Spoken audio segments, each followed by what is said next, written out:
जी दोस्तों, क्या हाल है। ये है जी सब्ज़ मंडी गुलाम अहमदाबाद।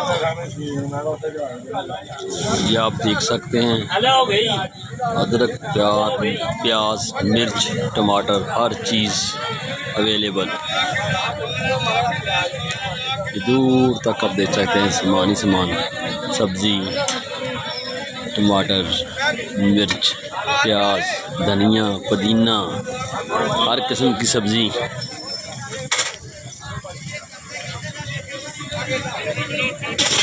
ये प्याज ही प्याज,